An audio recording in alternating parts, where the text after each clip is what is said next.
Ассалаумағалейкум.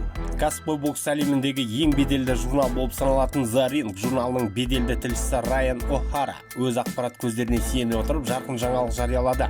Оның сөзінше Сауль Канело Альварес пен Калеб Плант арасындағы келіссөздер тығырыққа тірелген көрінеді.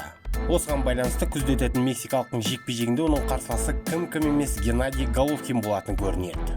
Ертеректе О'Хараның The Athletic басылымындағы әріптесі Лэнс Прегмайер Дазн стримингті қызметі Геннадийге күзде Канело мен трилогия жасауды ұсынғандығын айтқан болатын. Бұл ретте қазақстандық бірден келісімін берген.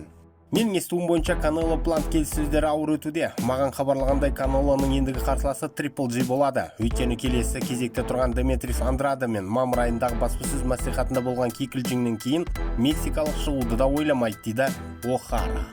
Бұл соңғы кездері қозғалмай кеткен тақырыптардың бірі болатын. Көріп отырғандарыңыздай қайта көтерілді. Бірақ түйткілді мәселелер мұнда өте көп. Біріншісі қазір Канелоның супер орта салмақта жүруі.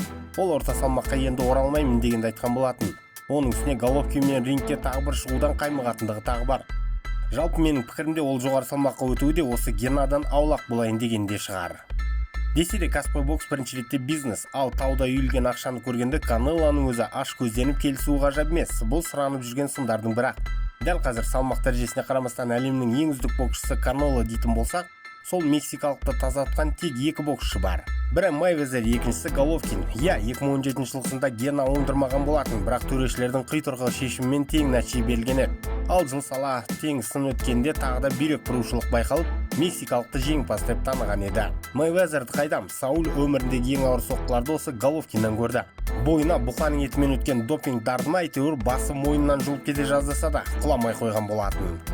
Егер USADA, яғни ақш допинг бақылауымен таза тексеріліп шығатын болса, сары баланы Головкин өзінің 39 жасында жеңуге 100% шамасы жетеді. Енді көп өтпей-ақ біздің жауынгерлер UFC-дегі өздерінің кезекті кездесулерін өткізеді. Олардың жекпе-жектерін жеңіл әрі кедергісіз қалай көруге болады? Әрине, TV.com қосымшасындағы UFC TV арқылы. Оны Android, iOS немесе Smart TV-ға оңай жүктеп аласыздар. Ары қарай телефон номер арқылы тіркелгенде SMS хаттама келеді. Сол арқылы кіріп жеке балансыңызды толтырасыз. Болды. Ары қарай UFC-дің түрлі мұрағаттары тікелей эфирлерін кедергісіз көресіздер. Сілтемесі төменде қысырылып тұр. UFC-дің сиқырлы әлеміне қош келдіңіздер. Ал Жалғас Жұмағұлов UFC-дегі алғашқы жеңісіне қол жеткізді, оны бәрі біледі.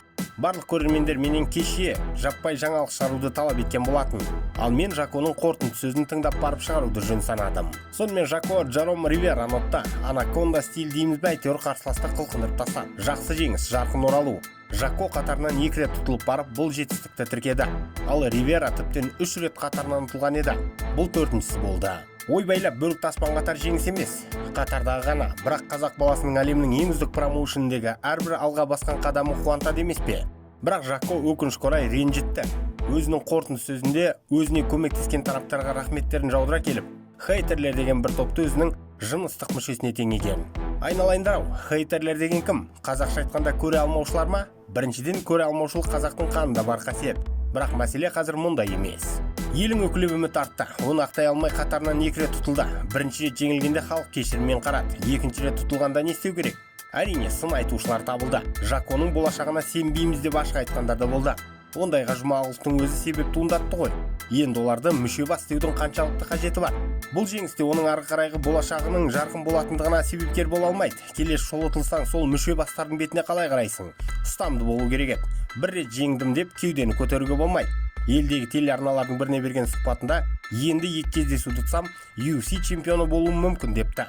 Артық әңгімелердің қажеті қаншалықты? Шавкат Дамир секілді қатарынан жеңістерге жетсе, Жаконың даусы жер жарайын деп тұр. Хейтерлер деп көпке топырақ шашпау керек. Араларда санаулылары бар шығар. Олар тансаң ұстап алып бетін айт.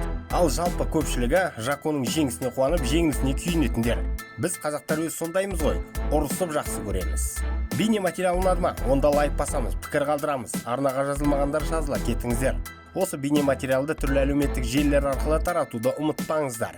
Инстаграм парақшамызға тіркеле кетіңіздер. Оның сілтемесін бірінші комментке қыстырамын. Уақыт тауып тамашалағандарыңыз үшін рахмет. Қазақ батырларының жеңісті жорықтары молынан болсын.